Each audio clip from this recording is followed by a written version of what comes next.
As I was editing this episode, I was a little bit worried that the audio was completely screwed and that it was going to be really low quality and that I would have to apologize to you all. It turned out that my new headphones were, I was just doing something silly with them. The audio was fine, I just had something wrong in the playback. It's not worth explaining what the problem was. The kind of final upshot is everything's fine, which is always a nice thing to hear at the start of the year. Happy New Year, 新年快乐. Although I'm not clear if one should say 新年快乐if it's the start of the Western calendar New Year, or whether you're supposed to reserve that for the Chinese New Year. I don't know. If you have a thought, or if you know the objective answer on that, then please do contact the show via our social media channels. You'll hear more about those in the outro when I'm doing the plugs. I thought I'd just say this episode is going to be on the Invisibility Cloak by Gefei, and if you are a dedicated listener of the show, you'll be like, whoa, Gefei again? Because this is the third time we're doing him on the show. Dedicating a full episode to him, I should say. That's important because we had a couple of episodes where we looked at several stories and each author and story got a small segment. So those ones aside, Gefei is the only guy, or author, I should say, that has had 3 episodes so far. Lu Shun's had 2, Chen Qiufan has had 2, Liu Cixin's had 2. There's probably some other authors I'm not remembering who've had 2, but Gefei is number 3. So this is the full extent of his books that are available in English translation are now episodes on this show. So hopefully that tells you something about how I feel about his writing. This is an interesting story, The Invisibility Cloak, and my guests for the episode are really interesting too. It's 2 translators of the book, but neither of them have translated it to English. You'll meet them when the interview begins, so to speak, but we're going to do the translated Chinese fiction news first, the terrific news. It is pretty light-hearted news for the most part. I got 4 things, but the last 2 are kind of silly. You'll see what they are.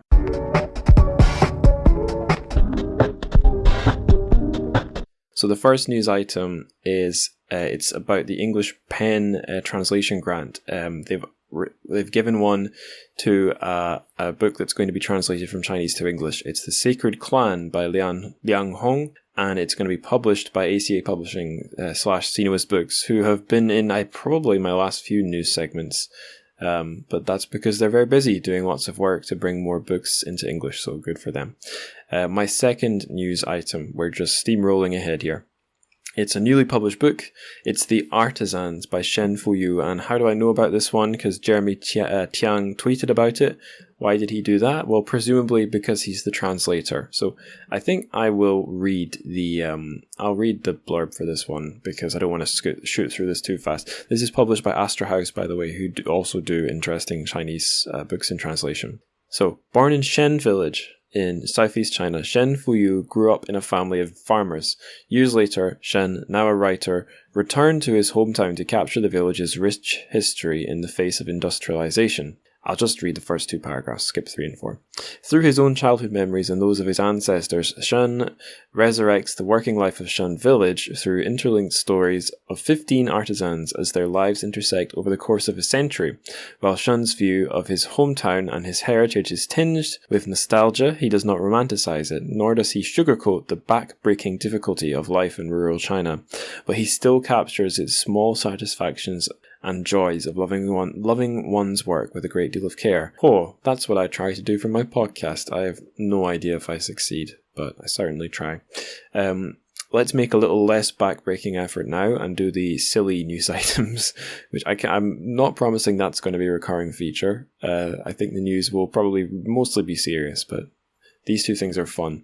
They're both in the show notes. These will just be both links to tweets because, Twitter is a stupid website. So the first one is a paper that is getting shared around on Twitter. It's a student's dissertation from none other than the Chinese University of Petroleum. Let me see. Yeah, I can read this. 中国石油大学. So literally just China Petro Museum, if you like. China University of Petroleum. And the kids... I'm not going to be able to read the full title of this thing in English, but it's about political organization awe, and social control of humanity in Warhammer 40k. And if you're wondering why this is the topic this student has chosen, it's because it's within this university, the Oil University. It's the students working in the College of Marxism. So I don't know what I can say other than only in China. I shared this with a friend who's into Warhammer, a Welsh friend with no China connection that I'm aware of, and he was surprised that Warhammer 40k's books have been translated to English. And all I really knew about Warhammer in China, I said I was steamrolling on. Now we're getting into what's the word? Not diversions, tangents, whatever. Let's keep rolling with the tangent. Yeah, my only knowledge of Warhammer in China is that when the movie came out, it was really big because a lot of people who were like in their early 30s had played the game, the Lord of the Ringsy style game, not the sci-fi 40k one, as youths. So I guess Warhammer 40k also has a history in China, just like the Coca-Cola Classic Warhammer. But like, if you know something about that, contact me through the show's social media or the Discord. Let's hear it. I'd love to learn something without reading a dissertation, that is. Okay, last news item. This one, how long can I possibly go on a tangent with this one? I don't know, but the news item links to my own tweet. It's a picture of the notes from Lemony Snicket, aka Daniel Handler's new book, Poison for Breakfast. My aunt gave me this for Christmas. It's a great book. It's short, and there's a chapter where he meets a translator and an author. He's it's not real. I won't spoil why they're not real. Can I? No, I won't spoil it. But for reasons that will become clear if you read the book, Pu Songling and John Minford are the author and the translator. You're not told that in the main text when the Lemony Snicket, the narrator of the book, is conversing with them. You don't even know the author's Chinese, but it tells you in the notes at the back that they are in fact Pu Songling and John Minford, and when they're having their conversation with Lemony Snicket, they're talking about strange tales from a Chinese studio. That totally took me by surprise, but presumably Daniel Handler, the man behind Lemony Snicket, has read said book, and maybe even more translated Chinese fiction. Maybe I can get him on the show. That's something to shoot for, I suppose. Okay, so with all that out of the way, I think we can call the translated Chinese fiction news to a close. I'll shut up and you can hear me. Well, this version of me will shut up, and then you'll hear the new version of, the old version of me from 2021 talking to Giray, Fidan and Sainio, Rauno about their work translating Giray, the Invisibility Cloak, into their own languages, which are Turkish and Finnish respectively. There you go. I've revealed that for you, but you can find out the rest in the interview. So enough for me. Let's hear it.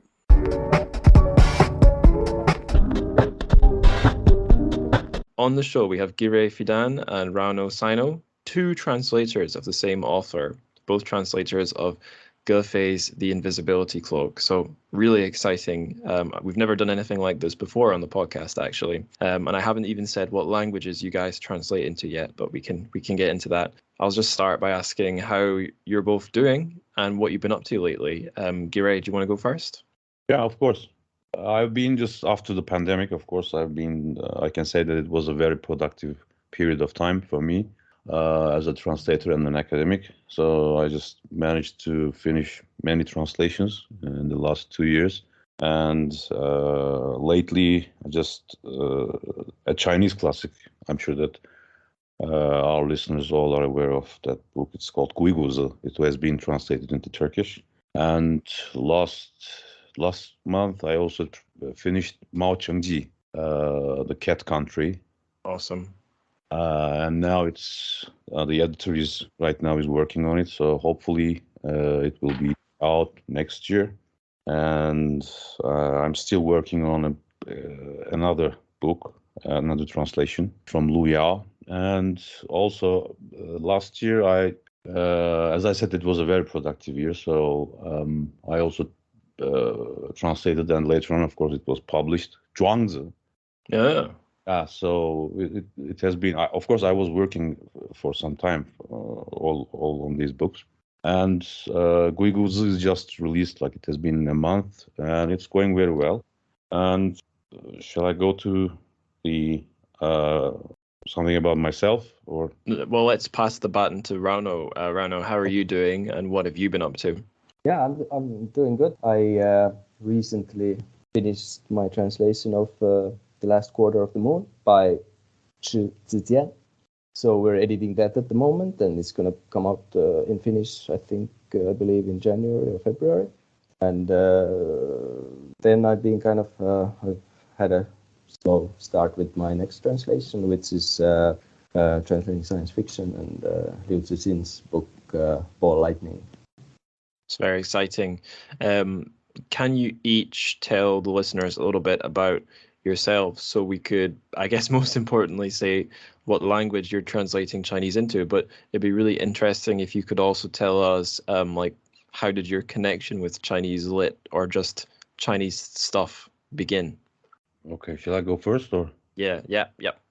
I was born in 1980 in Ankara, capital of Turkey. And I have been in Sinology department at Ankara University. I had my BA, MA, and PhD from that department. And right now I'm working as a professor of Chinese language and literature at the university, again in Ankara. And I've been working on translations almost, I think, 15 years now. And I'm translating from Chinese into Turkish. I translated almost 13 books from Chinese into Turkish. Some of them are Chinese classics and also some modern literature work. And can I just ask, what led you to study Chinese or Chinese lit in the first place? When I was even in primary school, I had some interest in Chinese, because I think the first thing was the Chinese characters was very interesting for me. And later on, we have a university examination, university entrance examination in Turkey, like in China. So I have this. I had to make my choices, and I chose sinology at Ankara University, and later on I just studied sinology. Nice. So there's a Turkish Gaokao. I didn't know that. That's interesting. Yeah, it is. Actually, Turkish Gaokao is, I think, roughly it's like 2 million students taking this examination, and later on, of course, it's up to your grades. Then you can choose, several universities and several departments, of course. Okay, awesome. Rauno, I'll turn to you now. Can you tell the listeners a bit about yourself, what language you're translating into, and also why Chinese? How did it all begin? So I've been translating Chinese literature since 2014. Mostly I've been translating modern fiction novels, but I've also translated a couple. I translated Fang Fang's Wuhan Diary a year ago, and also Yuha's China in 10 Words. So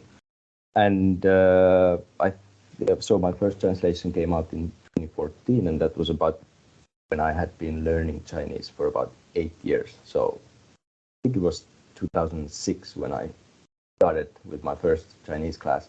Why I started learning Chinese is it's very closely connected to cinema. So I was in my early 20s. I had I think 2 or 3 years. During that time, I was watching all East Asian movies I could get my hands on, and I was really loving it. And at some point, I decided that I really, one day I'm going to live in that part of the world, and I really want to. I mean, in order to do that, I want to learn a language also. And I actually wanted to learn Korean, but that was not available in the city where I was living in. So Chinese was a second choice. And really, when the teacher gave me my first homework to write the characters from 1 to 10 times each in this great piece of paper, then I just really instantly fell in love with the language, and here I am. That's interesting, because my connection with China began with, I guess, applying for ESL or TEFL jobs. I wanted to go teach somewhere in Asia. Wasn't too bothered about where. I had one offer from a Korean company, a South Korean company, that is, and one offer from a Chinese company, or maybe 2 offers from Chinese companies. And it just so happened the Korean company was a bit more prickly about me getting my university certificate. It was quite late in coming, and the Chinese companies were more 差不多. They were less hostile, basically. So yeah, it was just it ended up being Chinese and not Korean for me because the opportunity was more available, not because I made a hard choice. So yeah, it's interesting that you had not completely the same but kind of similar experience. I want to keep us moving, so I guess we can look at the author for this episode. It's Ge, who this podcast is returning to for the third time. The first time we covered a book by Ge, it was Flock of Brown Birds, Hese Niao Chun. Then a little further down the line, I had his English translator of late, Kanan Morse, on to talk about Peach Blossom Paradise. And now we're back in Ge country, Ge Chengji. So I'm pretty excited because I really enjoy reading his books. But I guess for listeners who've tuned in recently, we should sort of introduce Ge. And I thought a fun way to do that would be to ask you guys, what's your first point of contact with him? Like, what's the first book of his that you guys read? And I guess I could also say, feel free to ask each other questions. I'm not trying to sort of grill you one-on-one all the time. It'd be nice if we can have a back and forth. So I don't know, does anyone want to jump in and talk about their first point of contact with Ge? Yeah, my the first contact with Ge was the Invisibility Cloak, and tell you the truth, that's also the last contact I've had with his work so far. So I've that's the only book I've read by Ge so far, and I'm looking forward to reading the Xiang'an trilogy, especially. But it's kind of books there on my bookshelf, and they look pretty thick, and it's kind of like when am I going to have the time and energy to read them? And then it's also if it's a thick book, then it's also going to be a tougher one to promote to a publisher. So I'm kind of focusing on some of the thinner works of fiction right now that I have. How did you end up picking that one up, or was it an ebook that you didn't even need to pick up? Like, how did you get your hands on the copy? Yeah, it was one of my trips to China. I usually, whenever I get an opportunity to go, then I usually visit as many bookstores as I can, and then I will have 20 to 30 new books in my suitcase when I'm traveling back home. So I'm usually looking at which books have been translated into English and see which ones sound interesting, and then my shopping list is based on that. And Ge's Invisibility Cloak definitely was one of the ones that I was most curious about. Cool. Giray, is your story similar or totally different? No, it's a similar story actually, and yeah, it was a good choice, I think, to translate that book. That's why, in the first place, as Rauno said, that I'm also going to bookstores or just having conversation with friends, and so I'm just reading these books and looking at the topics of these books, and then I'm just deciding if there's an audience in here in Turkey. So it's very similar.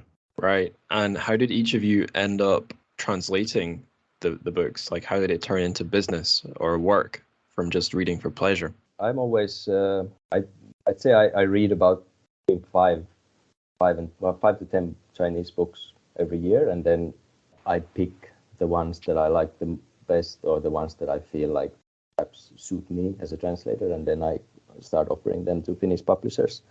So Ge, yeah, I really liked the book, and then that was I think that was one of the 4 titles that I offered to the publisher that year, and then I think they went for 2 of those books. I forgot what was the other one, or maybe I think I was translating Liu Cixin back then, so we knew about the other projects. So anyway, yeah, Invisibility Cloak was one of the books that I was pitching to the publisher, and they also felt good about it and decided to go for it.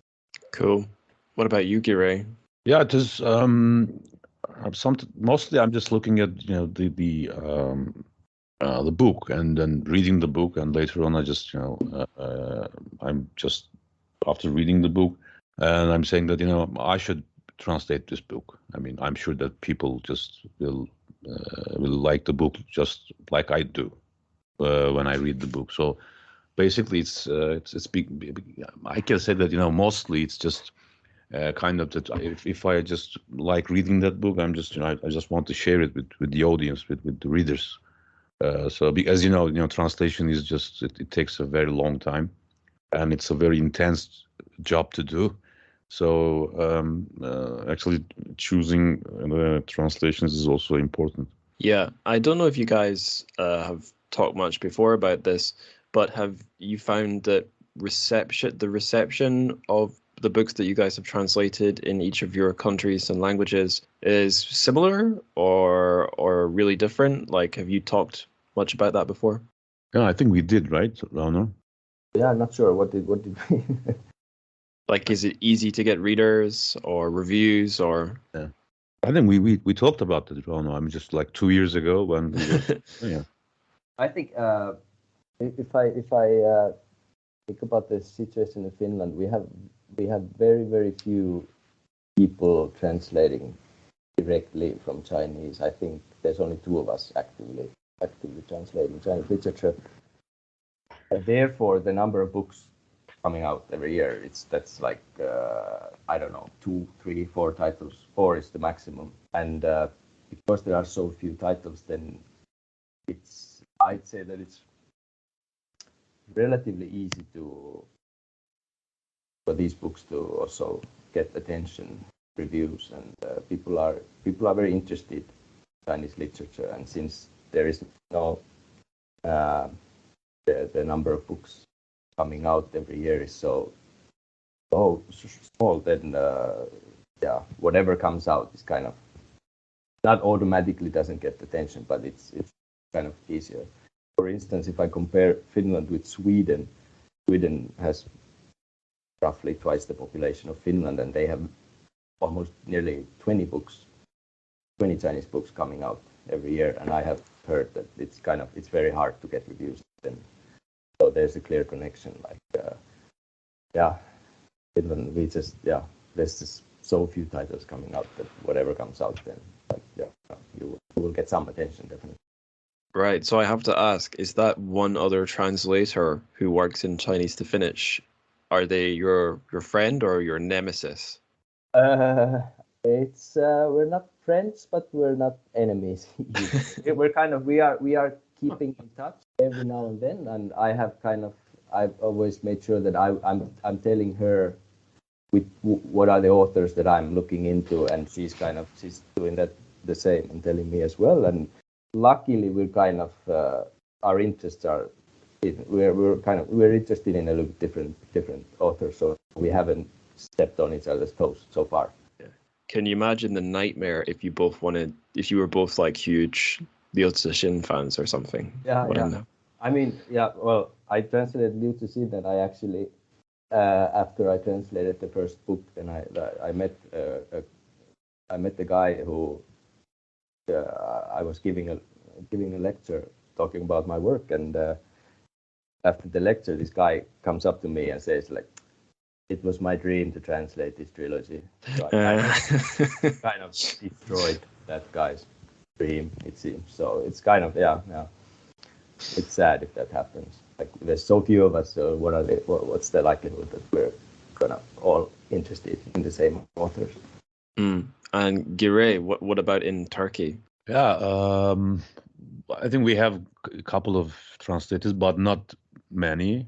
And for the audience part, I can say that possibly one of the best examples that I can give you, that we have translated The Art of War from Sun Tzu back in 2014 with my professor. Unfortunately, he passed away before the publication of the book. But the book did very well, and it became a bestseller. It sold over 400,000 copies, and it was a very successful translation. And it was the first translation directly from the Wenyanwen, the classical Chinese into Turkish. And for the other books, I think that the modern Chinese literature is also, welcomed by Turkish readers, and especially the classics. Because we don't have the entire, classical, philosophical and literature literary works of Chinese. So I'm just trying to translate more classics into Turkish, and there is an audience, and people are just very interested in reading Chinese classics, and of course the modern literary work. Okay, awesome. I'm going to keep us moving on to the next question, which is about Gefei. Coming back to Gefei, I wanted to ponder about his literary persona. So I did talk about this on past episodes, and I think Kane and Morse did talk a bit about where he sort of sits in the literary scene in China. He's kind of retreated, I think, a little bit from writing to just his university job. But forgetting him as a celebrity, maybe we could think about his style as a writer. Because the 3 books we've covered on the show, or including the one we're covering now, are all really different. Flock of Brown Birds is very sort of experimental, kind of surreal or modernist. It's not really set in the real world, so to speak. And it's quite showy and intellectual in a way. And then the Invisibility Cloak, we're in what was, I guess, at the time, modern day Beijing. It's quite a kind of, I don't know if the right word is bourgeois, but it's about people in the city with very sort of urban concerns. There is a bit of a weirdness under the surface. I'm sure that's going to come up. And then Peach Blossom Paradise, I guess there's a similar weirdness under the surface in that story, but it's historical fiction, really, set like 100 or so years ago. But would you guys, I mean, maybe, I don't know, Rauno, I think you said you've just read the one book, but what sort of style do you guys see in his writing? How would you begin trying to describe it? If no one wants to go first, I'll pick one of you, but what do you think? Okay, Giray, do you have any thoughts? Yeah, I think his style is actually, I just sometimes I'm reading the comments from the readers. One of the readers was he or she, I don't remember, that wrote it's like a kind of a bubble, which is that kind of very easy reading book for Invisibility Cloak. So I think possibly I can say that his style is. I can say that it's not that complicated, so people can easily understand his style. Yeah, you're right. It's pretty simple. Although I couldn't help but wonder, like, especially towards the end when the book does get pretty strange, is there something I need to be reading between the lines for? But like, really, you don't have to be. Like, when you said about comments on the books, I'm looking at Goodreads here. Top review on Goodreads is from 2016, and there's some interesting paragraphs. I'll read a couple. One says, "What elevates this novel is the ordinary man quality, the sense we have of a human fleck bobbing on a wind-tossed sea over which he has no control. The bad things that happen are outside of his control, and though he makes plans and efforts to extricate himself, there is a certain inexorable flow to his outcomes."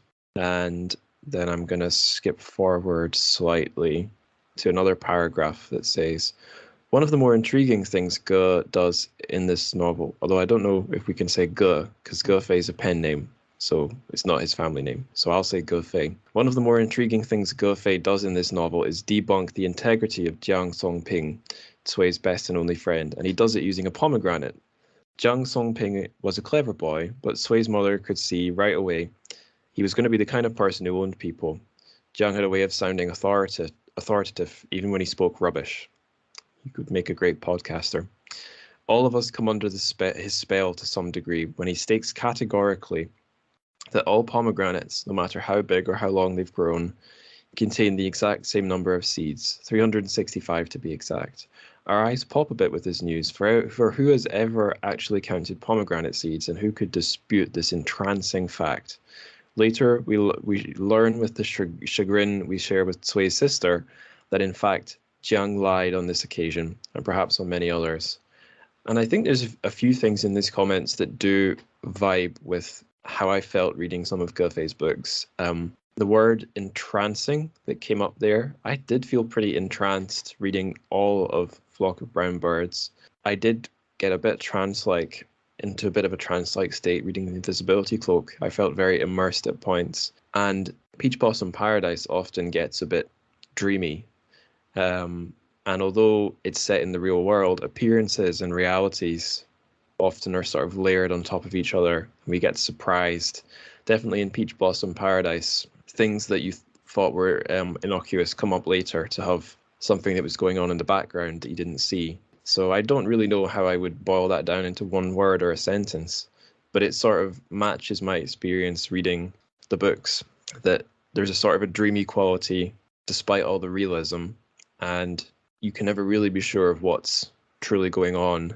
Does that sound right to either of you, or do you have different feelings about this book?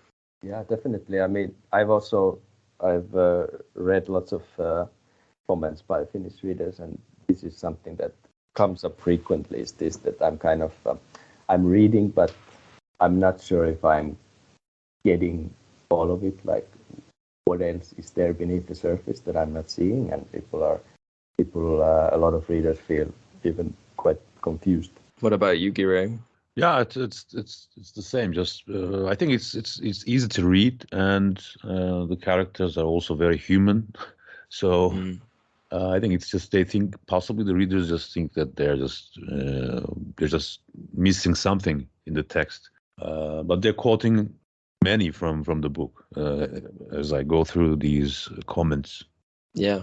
Some readers have also said that they think that Gilfey is just being lazy, like he has written a very short novel and leaving a lot of questions unanswered and a lot of mysteries for the reader, and just lazy writing. But I guess that could be possible, but I think he still produced a good book, even if he was not bothered about tying up every loose end. I think I should stay on this Goodreads page so I can sort of introduce listeners to the plot, because we've still not described that yet. And I read this one quite a while ago now, so this is for my benefit too, actually. So I'll read the blurb, and then maybe we could sort of analyze this blurb and see if we think it's a good one or not. So here it goes. The hero of the Invisibility Cloak lives in contemporary Beijing, where everyone is doing their best to hustle up the ladder of success while shouldering an ever-growing burden of consumer goods. And he's a loser, talking about the hero there. Well into his 40s, he's divorced and still doting on his ex, childless and living with his sister. Her husband wants him out. In an apartment at the edge of town, with a crack in the wall, the wind from the north blows through, while he gets by making customized old-fashioned amplifiers for the occasional rich audio obsessive. He has contempt for his clients and contempt for himself. The only things he really likes are Beethoven and vintage speakers. Then an old friend tips him off about a special job. A little risky, but just don't ask too many questions. And can it really be that this hopeless loser wins? This provocative and seriously funny exercise in the social fantastic by the brilliantly original Gilfey, one of China's finest living writers, is among the most original works of fiction to come out of China in recent years. It is sure to appeal to readers of Haruki Murakami and other fabulists of contemporary irreality. So what do you guys think of that blurb? Does it sound right to you? I think it's quite good. And especially some Turkish readers also, they have seen the similarities between Murakami and Gilfey. I think because of the music that he was using in his book. Right, yeah. High fidelity audio. I've not read a lot of Murakami, but I seem to remember characters maybe like to listen to stuff on vinyl. I don't know if I'm imagining that. Rauno, what did you think of the blurb? I think it's a really, really great description of what the book, I'd say. Right.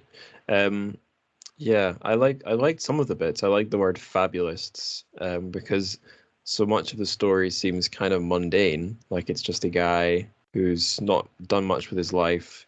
But some of the circles he moves in get really interesting. Some of the, not like the highest echelons of Beijing society, but some of the wealthy people he meets are intriguing.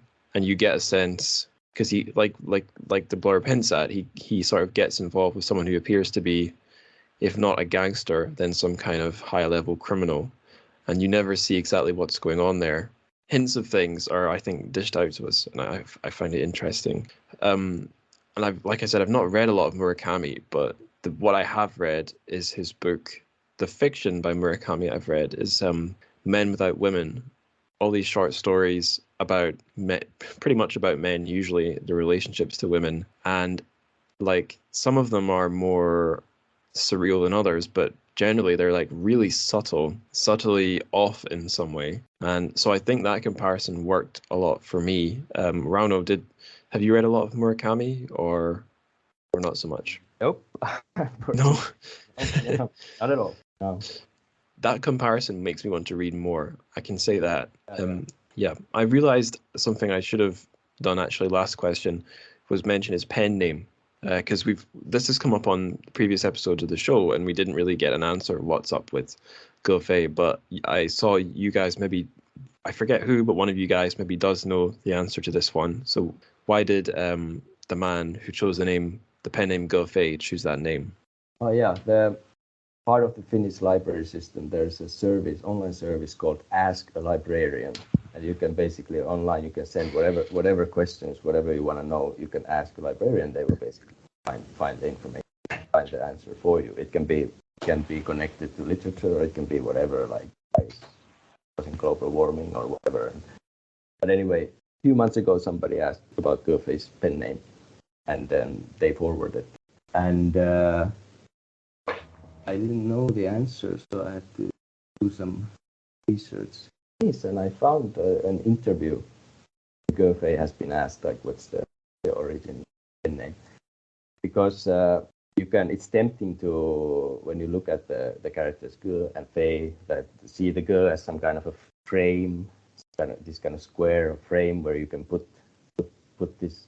For instance, you can put an author in a frame, and then this Fei has this meaning of a negation, so you can kind of see that, okay, this is somebody that doesn't fit into any classification or frames. But in fact, what Gofei did, first of all, the reason he needed to have a pen name was that his real name, Liu Yong, is too common and ordinary in China. So apparently he was in the 80s, he was working I think he was teaching already in a university in Shanghai, and then in his dormitory, whenever there was a phone call for Liu Yong, then somebody's yelling, calling out your name in the hallway, and then it's like 3 or 4 guys coming rushing to the phone. So he realized that, okay, if this dormitory has already 4 Liu Yongs, then how many Liu Yongs do we have in China? An army. Yeah. So then he decided, okay, I need a pen name. And what he did was he got his dictionary and opened it from a random page and pointed at a random character. And the first character was Ge. And then he did it again. He flipped the page, and then the next one was Fei. And then he felt like, okay, well, that sounds like a good combination. Yeah, sometimes fate. That's so that's pretty much the story. Apparently later he was pleasantly surprised when he realized that Gofei is actually the first name of the father of a famous Song Dynasty poet, Li Jingzhao. So he was happy to find this connection between this random pen name that he came up with a famous poet. That sounds like something that would happen in a Gofei story, weirdly enough. Okay, I guess we can move on to the next little point I've got, the context. So that blurb mentioned that we're in contemporary Beijing, but it's not Beijing 2021. So do you guys want to talk a bit about like the condition of society in Beijing, like what sort of decade we're in when the action's happening? But definitely we are in a Beijing that from the point of view of the protagonist, it's definitely not the Beijing that it used to be. He feels very nostalgic about the Beijing of his childhood, and now everything seems too big, too crowded, too loud. Yeah, there's a scene that sticks in my mind when he's on one of his jobs and he goes up to this apartment, this sort of nicely kitted out apartment, to help these people with that much more money than him fix their stereo. And that actually reminded me of some brief encounters with I don't know, not mega wealthy Shanghai people, but people much further up the Shanghai ladder than I was living there as an English teacher. And I got the feeling I remember having is this is one apartment in a building with must be 100 or more apartments, and there are hundreds more of these buildings. You know, it's just this big urban forest. I mean, I know a lot of cities are like that, but in somewhere like Shanghai or Beijing, the scale is just crazy. So yeah, I guess I don't have a childhood to mourn for like our hero does, but there's something to it for sure. Being able to just sort of feel invisible, or feel irrelevant, feel left behind. Yeah, I think it's this character is also kind of common nowadays all around the world, right? I mean, not everybody is just lucky enough to was climbing up the ladder. So I think it's kind of a common character that, I mean, in all around the world, people can see some similarities with themselves. Yeah.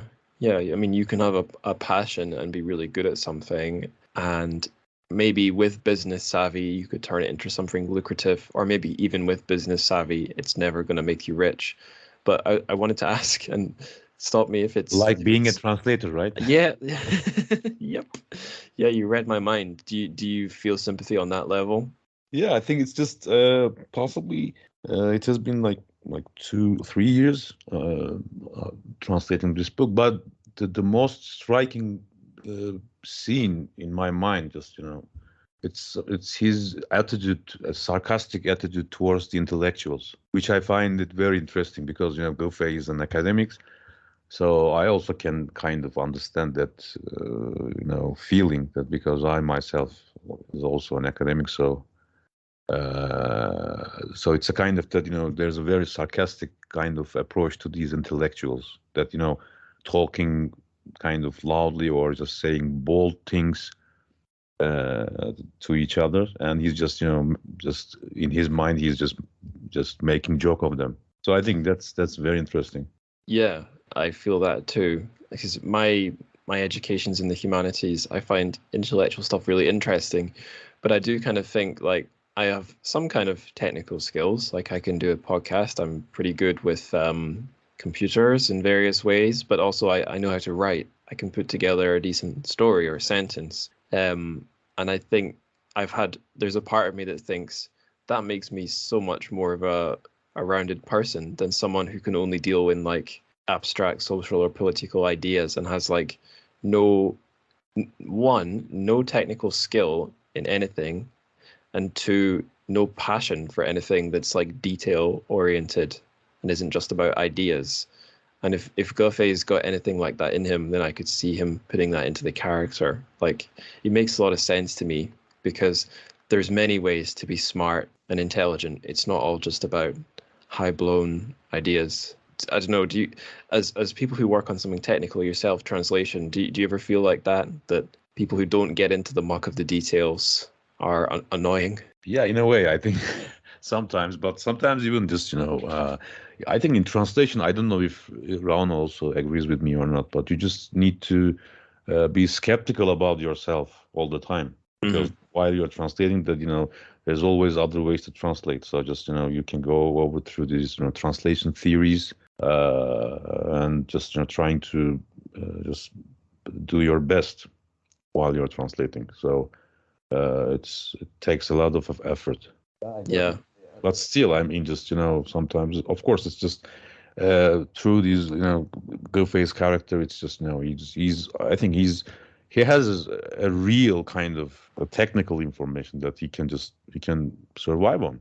I think it's a very interesting part of the character. Yeah, Rauno, did you want to say something? Sorry, Rauno, No, it's okay. Yeah, I definitely see when I was translating this book, and now that I read my translation this week, and that's actually something I don't like doing, because usually I just see I will find all the mistakes and all the choices that I think could have been done better, and generally something I don't like doing. I keep stay away from my own translations. But when I think about this protagonist, he has this, he has his craft and he's very passionate about it. He's very devoted to it, but he's completely invisible. Like we can see it on the first pages of the book. He goes to deliver this amplifier to this Hǎoduānduān district university professor, and the professor barely says hello to him. For him, he's just an unimportant guy who just delivers the system, and that's it. And sometimes as a translator, I kind of also feel, even though I do get recognition as well, but I still feel that most of the time, as a translator, I kind of I can't take it for granted that people will acknowledge, recognize my existence. So I can spend months and months and months on a project and spend endless time on doing background research and just in order to hone every single detail of the translation. And then in the end, the book comes out and there's a review, and my name is not even on it. So yeah, definitely feels this kind of like yeah. I think in my current job, I'm probably one of the bad guys because I'm in a magazine, in a company that has several of these magazines. I'm one of the editor, writer type people. So my name, or anything I've touched, basically, my name's going to go on. But everything I do often has an art, like a little graphic artwork or a formatted image attached to it that someone in the design department did. And the magazine can only exist because of its revenue, which is handled by like the finance, marketing, sales sort of people. And then behind all that, there's admin, human resources. But only one department gets to be the sort of rock stars, and it's the editors, who are arguably, are doing the least technical stuff. So it's easy to think. It's easy for me to think, oh yeah, because I'm a little good with digital stuff, I'm so much better than these annoying, opinionated humanities people. But I think I could easily be on the other side of the fence in this novel as one of the annoying, flashy people rather than the skilled technocrat or technician.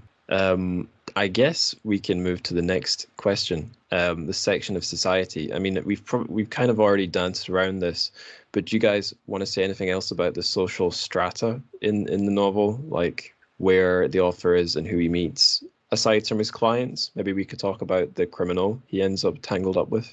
Yeah, we definitely.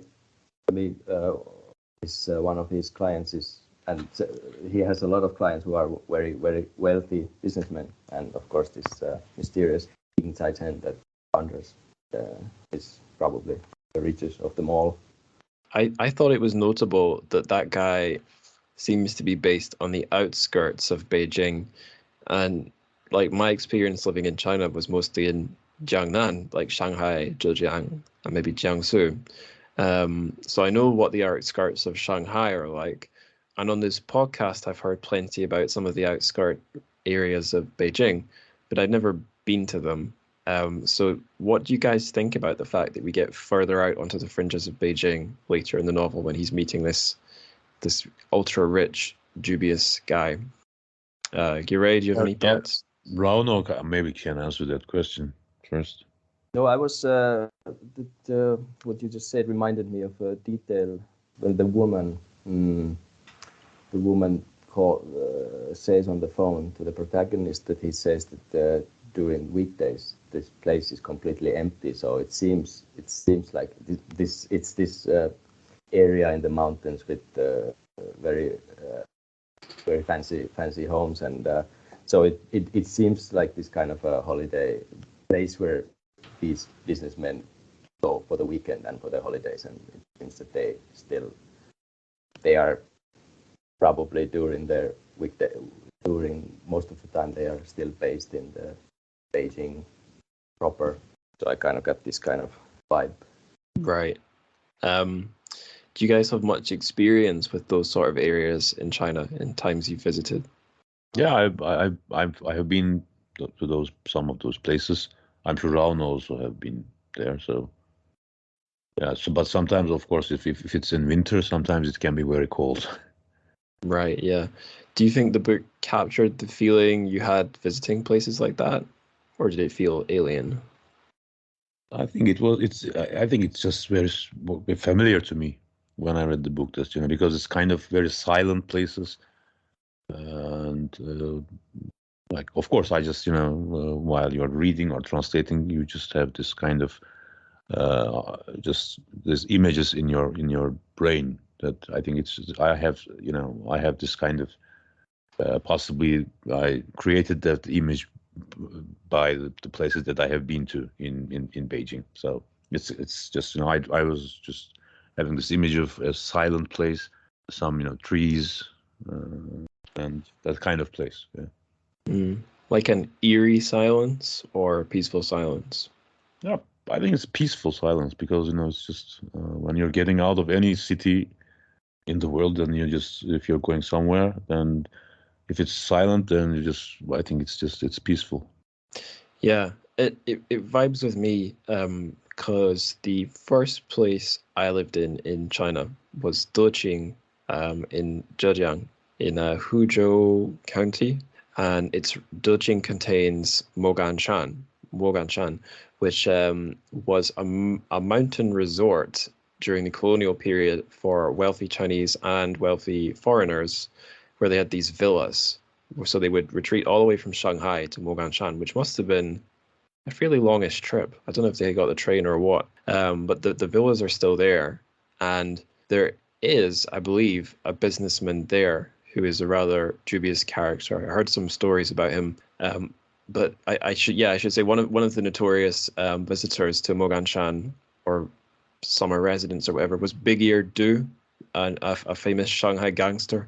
Like, I don't know if you guys have taken much interest in like the stories of the old Shanghai underworld, but this guy's always comes up, Big Ear Du. And then later on, during the Civil War, or maybe the Japanese invasion, Mao and Chiang Kai-shek both paid visits to Moganshan. So it has this sort of upper crust, slightly frightening aspect to its history, just like this villa in Invisibility Cloak does.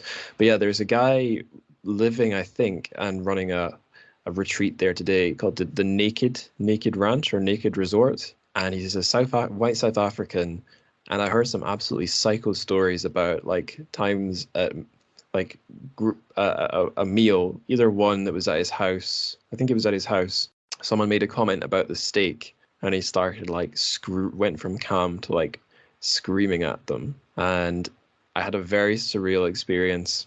I got invited to this meeting of like all the foreigners meet the local government administration of Deqing, and there was a representative of the Naked Retreat there, and he was like it was some like 30-something white guy, did a very like ass-kissing talk to the government representatives there. It was all very slick, but the thing that creeped me out was that the back of his suit had the Naked Resort logo on it, like in white on his black suit jacket. Just truly bizarre. So when I think of like this villain, or not villain, but this dubious guy out in his weekend villa on the outskirts of Beijing, it kind of reminds me of the dark side of Moganshan. But I don't know, that's just my own experience. One of you mentioned the woman, because it's not just the gangster, a male guy that hangs out in this villa. He has a lady of some sort there. Do you guys want to talk about her? Rauno, do you want to go first? Sure. So, yeah, we don't know much about this woman. When the protagonist meets her, she has her. I've kind of forgotten the ending. Am I right in thinking that our narrator or our protagonist ends up in a relationship with the woman, kind of sporadically living in the villa, or have I completely garbled that in my memory? Oh yeah, they do. I think they don't get married, but he prefers to call her his wife, and they also have a child. They will eventually have a child together. Yeah, so it's a bizarre ending. What do you guys make of it? Yeah, I think just one sentence, life goes on. Yeah, he kind of. I think throughout the story, it's pretty obvious that even though this guy seems pretty miserable and he has really had his fair share of misfortune in life, he still has he has his passion, and I think that's a huge thing when you are like trying to find happiness in life, and the only thing missing from his life is basically he wants to be married and he wants to have a family, and so in the end he gets what he needs from life in order to be happy. And why do you think he doesn't get legally married? What's going on there, do you think? I think he's kind of on the way to marry her, right, Rauno? I'm not so sure about that, but it can be like we kind of he's trying to figure out the past of this lady, and he can't even find old photos of her, and then the only thing he knows about her is that she's from the south for whatever reason. She has I think she says that she was a hostage of this mysterious King Tàiyáng. So, but yeah. Basically, he doesn't even know her name, and in the end, she tells him that you can call me whatever you want, and he tries to call her Yufen, which is his ex-wife's name, and she says, "Oh, that sounds good," and then I think she's called Yufen from there on. So we have definitely her. Yeah, we really don't know much about this woman, and I don't know if that has something to do with the fact that they also don't marry. I don't know. I kind of felt that towards the end of the book, we were starting to leave everyday reality, whether that's on like a literal level, like we're going into his mental fantasies, or whether we're just leaving like normality, everyday life, for something a bit more off the beaten path. It made a lot of sense to me on that, like an intuitive level, because I think I'd probably agree with this guy that mainstream everyday life kind of sucks. It's really not that great, especially if your interests don't really match up with what a capitalist or what society wants of you on the economic level or the social level, whatever. But at the same time, you have to sort of reach a compromise with it. You can't go living off in your own imagination. It's bad for you. And it feels to me like he made something of a middle ground. Like he's got some kind of a wife and kids. They're not going to starve, but he's really departed from whatever attempt at a conventional life he was going for before. But that's fine, because it was never really for him anyway. Does that sound right to you guys, or do you have a different feeling? Yeah, I agree. I think he just find, as you said, that it's kind of not a kind of mainstream lifestyle, and he's just kind of a retreat, and so he could find a way out, let's say. Yeah, a way out. That's a good way to look at it. Rauno, were you going to say something? Yeah, I mean, he definitely, like if we compare him with his childhood friend, this Jiang Songping, who is also now can be considered quite a wealthy man these days. If you compare him, the protagonist, to Jiang Songping, you can definitely say that from point of view of Chinese society, he is a loser. But I don't necessarily think that I don't necessarily agree with that. I think he's a loser only from the point of view of the rest of the society, but in his own life, he has, like I've said earlier, he has all the makings of a good life. Yeah, it's something I do to remind myself if I see someone I don't like or who really annoys me seeming to do well. It's like, that's their version of doing well, and you know what? As far as I'm concerned, they're totally wrong. So don't let it get to you. So long as you're doing what suits you, it rings very true to me. I think I should keep us moving. So the next thing I wanted to ask you guys was about the style of writing. I already said I felt it was way less flashy, maybe more mature and subtle than A Flock of Brown Birds. So I wanted to ask you guys as translators, how did you try to capture Gofei's style in your own translations and your own languages? Okay, shall I go first, Rana? Okay, so not only for Gofei, but all books that I translated, that just I think it's kind of constructing. You should, as a translator, at least what I'm trying to do is I'm trying to construct style and language for each book and each translator. So of course, I'm not sure that if I'm always successful about that, but I'm trying my best. And I think for this book, I think it was the style of the book, the writing style of the book. It was, I can say that it was kind of, let's say, very simple kind of style. If I compare it with other books that I have translated, so I think it's a good read for even for the readers also. Right. And what about you, Rauno? Yeah, I'm. When it comes to capturing the style in my own language, I'm not actually even sure if that's something that I consciously think of during the translation process. But definitely the book felt like the style feels quite easy on the surface, and I felt that as I was translating as well, because I translated the book quite fast. I mean, it's a short book, but still, like I think like the time that I spent per page, I think it was a pretty quick job. Okay. I have to ask you guys this question because it's not very often I get a Turkish or Finnish translator on the show. What is it like in general translating Chinese into each of your languages? Because quite often on the show we've had people talking about some of the helpful and unhelpful things in the differences between Chinese and English. So like obviously the grammar works differently. There's a bit of a Venn diagram of cultural references that both readerships either do or don't know, but that's going to be different for Finland and Turkey, Finnish and Turkish. So like, how would you guys describe that? Like, what are the unique challenges? Giray, do you want to go first? Okay. Yeah. I mean, I think possibly English and Chinese. It's not. I think Turkish is much. It's very far away from Chinese in terms of syntax.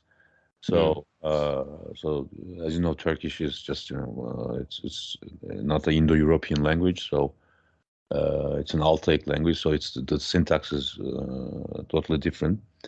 And but when I would translate, some of these cultural aspects can be translatable in Turkish. Because it's also a kind of there are some similarities between these cultures, but it's still, of course, if I find something that if it's challenging to translate, then I have to use footnotes, especially in classical Chinese. Right. Classics. It's inevitable to use these footnotes, but of course I'm just trying to use as less as possible for these footnotes, because as you know sometimes it can affect the readability of the text. And of course it depends on the literary work, it depends on the text, but still just I have to just create some new words or sometimes concepts if it's possible. And possibly the most challenging part of it is the names, because the readers are not familiar with these names. So if the text that I have been translating so far, that if the names are translatable in Turkish, then the reader can comprehend it better. Yeah, so that's a short overview of translating into Turkish, I can say. Okay, you mentioned there's some cultural similarities. Could you give an example of that? Yeah, this let's say the family relations in China, or let's say some names for relatives which we don't have it in English. For instance, if you say uncle, uncle is both goes for father's brother and mother's brother, right? In English. Yeah. But in Turkish we have totally separate names for both of them. And in Chinese, it's all even more complicated. So when you hear the name, that you can understand that whose brother is this, right? Like Shushu or Juju or other things. It's similar in Turkish. So I can say that the names for the relatives, it's very let's say very similar to Turkish. So that kind of cultural similarities. That's interesting. I remember whilst living in China or talking to Chinese friends, they would say to me, you know, in China, we're really big on the family. It's really important. You know, you're a Westerner. You wouldn't understand. This is unique to China. And I would never be an asshole, but I would think, or maybe sometimes say in a roundabout way, well, there are plenty of sections of Western society which are kind of fixated on family values, even if they're not as complex as they are in China. It's really not that hard for me to get my head around. And certainly there are, like, as to it being unique, I'm sure there's plenty unique aspects, but like, yeah, Western culture might be lowest on the scale of like the importance of some of these traditional family structures, but I couldn't give any great examples off the top of my head, but I thought, yeah, I knew, like, sure, there are plenty of societies which place a great deal of significance on family for one reason or the other. But it's interesting that you've given that specific example, because something like names for matrilineal and patrilineal people in the family tree sounds weirdly specific, but I guess there are only so many shapes a family can take. Like, if you can have your mom can have a brother in China, your mom can have a brother in Turkey. So you don't need some cultural connection for both languages to come up with a special word for it. No, yeah, that's right. It's. I'm not specifically saying that, you know, that's only a difference between these languages. So, as you know, all languages have their own, let's say, their own development. So it doesn't mean that, you know, you have less names in a certain language. It doesn't mean that that culture is not attaching importance to family relations. It's not working like that. Yeah, But the yeah. thing is that, you know, that kind of names are just, you know, these are, you know, some similarities between these two cultures, which is just, even I sometimes cannot, you know, just keep up with the Turkish names for relatives because it's very complicated, and sometimes it can be very, I mean, it's very rich in a way. But this is, I mean, just an example that I can think of. I remember in some of those conversations with Chinese friends, I would say, yeah, we don't have specially assigned names for grandparents in English, but I certainly use different names for my dad's mum and my mum's mum, because it would be confusing if they were both called Granny. So I would be explaining to my Chinese friends, yeah, one is Granny, one is Grandma, and it's normal to have different names, but there is no system for it. Every family's got different names. And they'd be like, wow, that is so different and yet kind of the same. But I wasn't meaning to imply that the language implies values or whatever. I think it was often my Chinese friend who would be maybe implying that, and I'd get touchy about it. I don't know, but I should include Rauno in on this. Rauno, what's it like translating Chinese into Finnish? Does it have special characteristics? Yeah, I was thinking about your question. I have to say that I can't think of too many specific challenges that would be connected to the fact that I'm translating to Finnish. One technical difference between Finnish and Chinese is that whereas Chinese is a very compact language, Finnish, on the other hand, we have very, very, very long words, and sometimes this can be a problem. Like, you can have a very, very neat Chinese sentence, and then you might need to make it into something very long in the Finnish translation. So that's definitely something that is probably causing some issues on an everyday basis when I'm translating. Otherwise, I think I don't know if maybe this can be applied to translation in general, or is it just that I'm translating from Chinese? But in my view, translation is, you are kind of constant. It's like a constant stream of decision making. Like, you have every paragraph has some new challenge for you that you need to think about, and you need to make a decision. Like, okay, do I need to somehow open this, or do I need a footnote, or, you know, or all kinds of that. So you have to make these decisions on a constant basis, and no matter what those decisions are, there will always be readers who hate you for that decision. Like, they just So there will never be like a perfect decision that everybody likes, and that's kind of when I'm translating from Chinese, I think it's a tough part of the job. I used to have quite a lot. I used to use quite a lot of footnotes or endnotes in my earliest translations, but then I kind of stopped using them after I don't know 4 or 5 books. I have translated 4 or 5 books, and nowadays I'm kind of just. I think I have a lot of trust towards the Finnish reader. We have Finnish. I mean, Finland is a very small country, and therefore we have a lot of translated fiction. We're maybe also very used to reading it, and we don't always. I think for a Finnish reader, it's also okay that not everything is always explained to the reader. So there can be a lot of this kind of stuff that you are unfamiliar with, cultural things and that kind of things. So I feel like as a translator, I can get away with not explaining everything, not handing everything on a silver plate to the. I hadn't thought of that. How if it's a language, sort of a one country language, then the readership in that country might have its own characteristics as well. That's interesting. I know Finnish.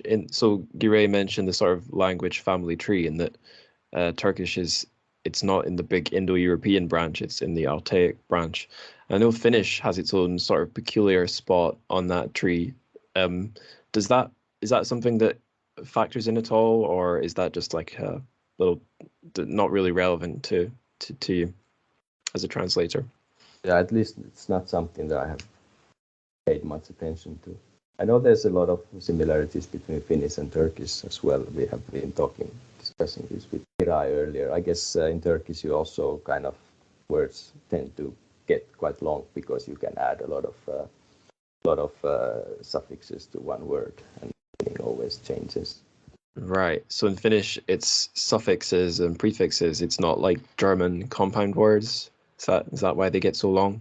Yeah, and we also have very long compound words as well. So yeah. Oh, excellent. But basically, you can add an endless amount of suffixes to one word.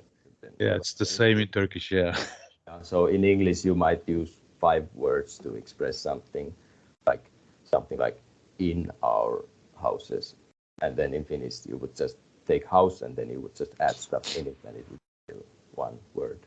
So it's kind of that's how it just things become long, and it's not always desirable from the point of view of the reader. Sounds pretty bad for a typesetter as well. You'd have to try and keep these things on one line or choose where to break them. Yeah, we do. When we are reviewing the final, what do you call it, the final draft before we print the book, then we're always paying a lot of attention. Yeah. I remember when I was doing my typography section of my publishing masters, my teacher gave us German as the example, and he said, every book uses those little dashes to break words. It means you can get neater set text, but you think it's bad in English, check out this German book. And it hadn't occurred to me other languages might be further down that line than German. But yeah, that's in Finnish the rules are relatively clear. So I think I've always been confused by the English. Where do you cut the word? But in Finnish, at least that's pretty straightforward. You just have to look at does it look bad on the page if it's. Yeah, no, it's interesting because when I was in primary school, writing with a pencil, or then secondary school a pen on paper. The teachers in primary school did say if you can't get your word on one line, then you can put a dash and continue it down, and there's sort of better places to do that. But as soon as you move on to working on a computer, there are rules for that, but the computer knows the rules and they're no longer your concern. I do know though on InDesign, the program sort of traditionally used for typesetting, at least in the English version, you can sort of fiddle with the settings to where it prefers to break the words. But yeah, I guess that's a topic for another podcast that I haven't started yet. We have one more question about the book. It's about going beneath the surface. We've kind of already talked about this, but I want to drop this quote in anyway. This few sentences from the book, because I think they're really great. It's a great translation as well. So it goes like this. The best attributes of anyone or anything usually reside on the surface, which is where, in fact, all of us live out our lives. Everyone has an inner life, but it's best if we leave it alone. For as soon as you poke a hole through that paper window, most of what's inside simply won't hold up to scrutiny. And the question I've got for you guys is that a warning or is it a warning? Is it like a sad reality, or is he really saying, look, guys, don't try and make things complicated. Just stay on the surface. You'll be happy. What do you think? Giray, do you wanna go first? Of course, every reader, I mean, every translator may have some different approach or feelings, but my feeling is that, whatever happens, just keep going on. And it's just, I think there's a kind of, people may suffer from certain things, but the most important thing is to carry on. So that's at least my feeling and my understanding. Right. Yeah. It makes sense to me, because there's times when I've sort of thrown a tantrum when life throws something bad at me, and it helps nobody. But also, if life throws something bad at me and I try and figure out what it means, there's often no answer. So moving on is the best thing to do. Rauno, what do you think about this little section about I definitely see the mourning part. I guess I see the warning also. I think this is something that I personally often feel as well. Sometimes when I meet new people, I might like them, but then, to be honest, like the more I learn, the more I get to know them. You start kind of seeing these kind of things that, okay, you don't like about this person, and in the end, it's like I think that's like inevitable. It's everybody, we're all different, and we're gonna have these. Nobody's perfect, and nobody, you have your own values and your own views and everything, and it's not realistic to expect that other people around you would all be just like you. Yeah, I can relate to that. Can we add another word for that? Maybe just it just came to my mind. I think it's kind of sounds like acceptance. I mean, just accepting what it is, and just because there's no other way. Yeah, that's right. Yeah, warning or mourning, a bit of a extreme false dilemma there. Yeah, acceptance is maybe the better middle option. I was just going to say, in response to what Rauno said, so the 2.5 years I was in Shanghai, I was in this international division of Shanghai High School with about something like 50 or maybe even close to 100 other foreigners. And I think this is a bad habit, or impossible to resist when you're a foreigner living in China, especially in the English teaching scene where there's so many weird characters. I was kind of, when talking to friends I had, kind of compelled to like analyze all these people, like who's a truly weird Lawai, like what brought these people to China, what do they get up to, what are their unconscious drives. And looking back on it, I don't think though that was a great like way to bond with friends, to like fixate on how weird other people are, or how contradictory or how surface level they are. It's it's a bad sort of rabbit hole to go down, because you won't reach the truth. You'll just reach what you think you've constructed to be the truth. You know what I mean? It's a little bit of a void, or even if there is something there, you've just got no access to it. You're better to focus on the reality in front of you. So like I've started a new job recently, and I'm not trying to figure out the people I work with. I'd rather just work with them. It's it might be less fun as an intellectual exercise, but it's more viable for having a life. So I think what you guys said there seems very true to me. I think the book would be a way to think about that, how to deal with other people as well as just life. Yeah. Now that I'm reading the quotation, I kind of also feel that when I think about some of the comments made by Finnish readers, perhaps this quote can also be applied to the book itself. It's kind of like the book definitely has its inner life, and what we see on the surface, like we don't see so much, but maybe that's for the best. Maybe it's we can all enjoy the book as it is, but if we would want to really go for all the details and all the answers, then like would it be a good thing for the book, or would it just do a disservice to it? Yeah, there's some things you can't unsee. I was in a book club meeting yesterday, held by Sainioist Books, about a translation of a Sutong book. They've titled it Shadow of the Hunter. It's the Yellow Bird story. Huang Chue, I don't remember the Chinese name, but it's about this Sutong story, and the translator said something like he remembered there being a snake, and that was one thing he never quite could figure out. What was the snake doing in the story? And I said it was a Zoom meeting. I said in the Zoom chat, Sigmund Freud might have some ideas for you there, and it's like with psychoanalysis, Freud's school of thought. It's all about looking under the surface, but once you've been introduced to that sort of way of thinking, you can't unthink it. Like once you've seen the snake as what Freud would think it would be, you can't unsee it. And maybe that was detrimental. Maybe it would have been better if you didn't go into the unconscious, because it doesn't hold up to scrutiny and it's not pleasant. And maybe it's better not to analyze books too much either for that reason. I think we've been talking for a while now, so I'll keep us moving again. The next section is word of the day. If you've each got like a word or phrase or sentence that you'd like to sort of immortalize as our word of the day, what would it be? Giray, do you want to go first? Actually, I just took it from the Go Facebook, and it's first in Chinese and then in English, right? So that would do it. Yep. Okay. It's 太阳还好端端的在天上挂着呢. And it goes in English as, and the sun is still hanging right up there in the sky. Okay, and why did you pick that? I think it's just that sentence, while I was translating the book, I think this sentence was just, it caught me. Just if I would just summarize the book, I think I would use this one. Okay, and how did you render it in Turkish? Okay. Do you remember? I remember, yes. I just need to check it. Okay. Maybe Rauno can go on. Yeah, Rauno, what's your word of the day? So my expression is in Chinese, 安居乐业, and according to the dictionary, the English translation is to live in peace and work happily. And this is this kind of, when I read this book and I think about the world of the protagonist and what he wants from life, I really just feel that this is all he wants. He just wants to have a place of his own. He wants to have a family, and he to have his little passion. But even though he doesn't make much of a living with it, but it makes him happy. And this is something that I personally feel as a translator as well. It's kind of like I'm earning peanuts with this work, and I'm really don't have much faith that I'm gonna be.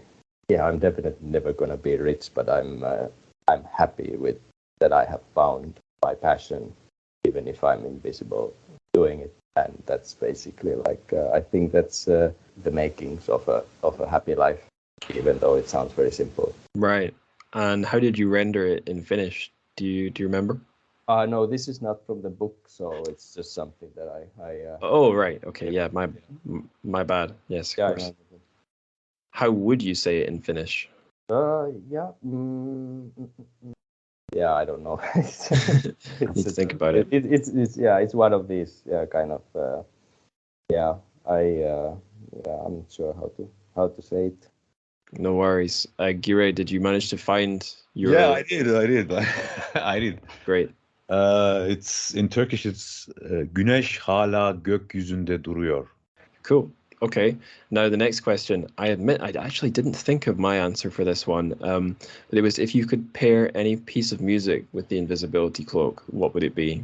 Yeah, I guess I could pick any of the pieces of classical music that the protagonist talks about in the book. Other than that, I don't really. Right. Yeah, I don't have something from Beethoven. Yeah, but when I translate, I have this. I listen to classical piano music from Spotify. There's a long, 10-hour playlist that I always listen to, and when I was translating this book, it really seemed to fit the mood of the book very well. I've got one. It probably isn't a perfect fit, but I remember at times in Shanghai when I felt a little alone and alienated and invisible. There was an album I came across. It was called "Depart From Me" by Cage, and he's a weird sort of figure himself. He's a white rapper from somewhere in the States. He started out trying to be a real hard man, and sort of midway through his career became like a sad boy. Like he sort of became the extension into rap music of like emo. Became quite emo, and there's a song from probably one of the more downbeat albums. The album is called Depart From Me. I think that's a great name for an album. And I'm pretty sure that the track title I'm looking for is called I Lost It in Havertown, which doesn't make more sense. Doesn't make much sense until you read the title of the track before, which is I Found My Mind in Connecticut. So I found my mind in Connecticut. I lost it in Havertown. I don't really know what we're supposed to know about Connecticut or Havertown, but just listening to this track, wandering around the city, exploring places, feeling kind of alone, I kept doing it, so it must have done something for me.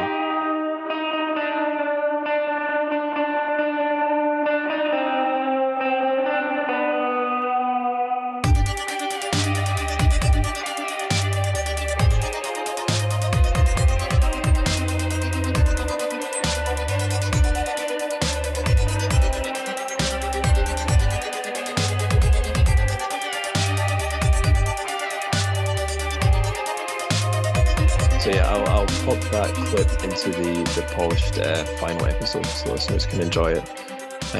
Do you guys have any particular pieces of classical music you pick out just so I can pop it in the show notes or play it in the episode? As Rauno said, in the book there are many classical music pieces, but especially I think especially lately I'm just listening one from Vivaldi. It's La Folia.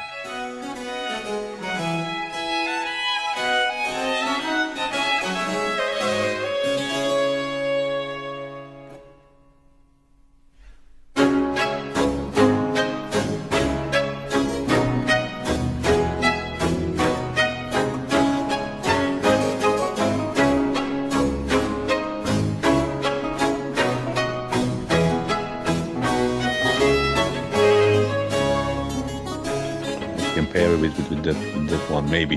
Yeah. Okay, I'm gonna type these into our chat so I can reference them later. So, La Folia, I think that'll do it. I may have spelled that wrong, but I'll find it later. Right. Okay. So we're on to our very last questions, the further reading questions.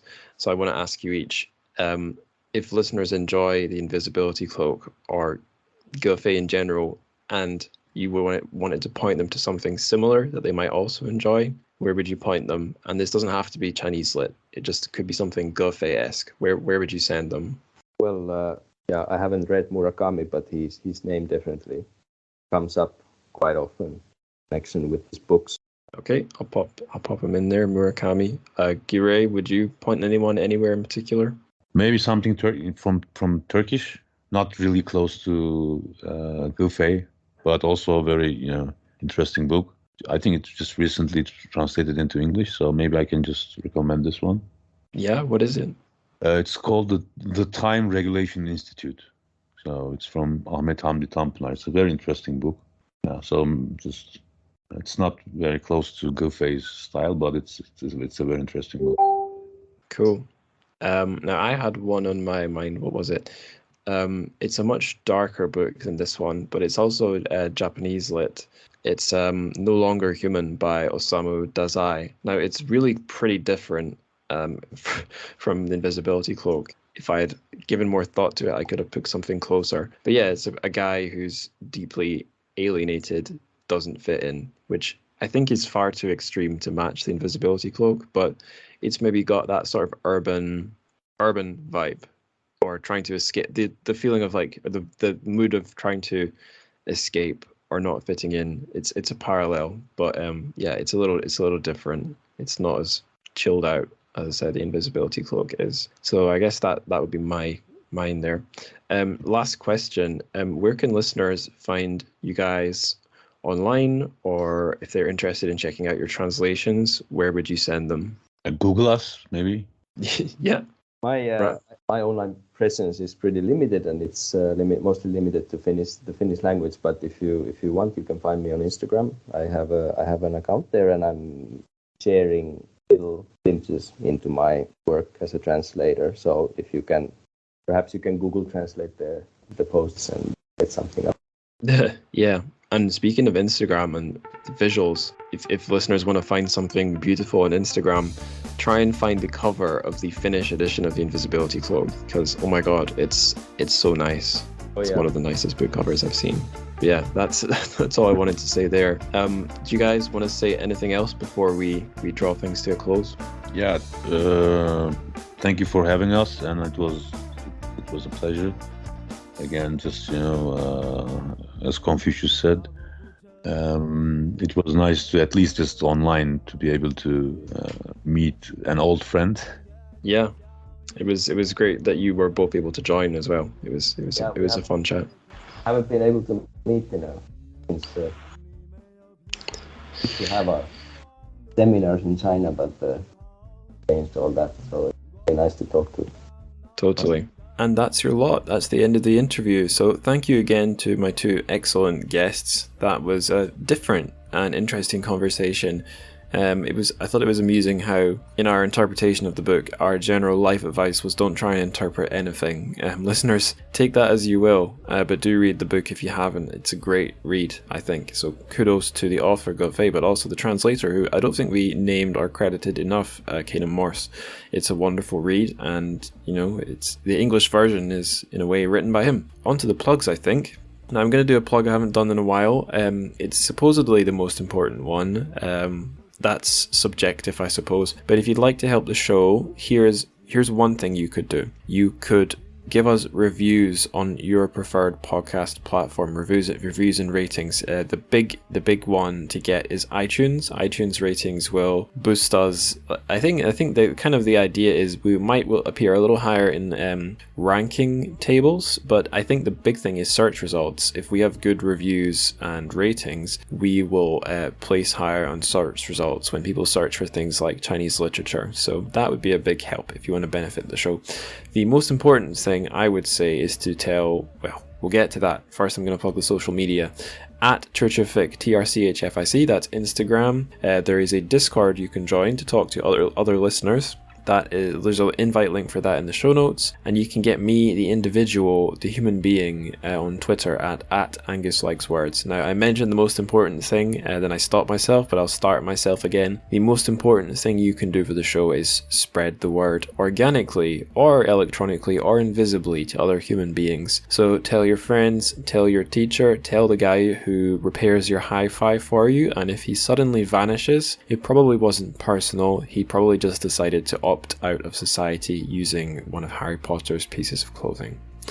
It's interesting Harry Potter didn't come up in this the interview, but oh well, maybe next time. So until that next time, or the next time, for the 66th episode, 再见.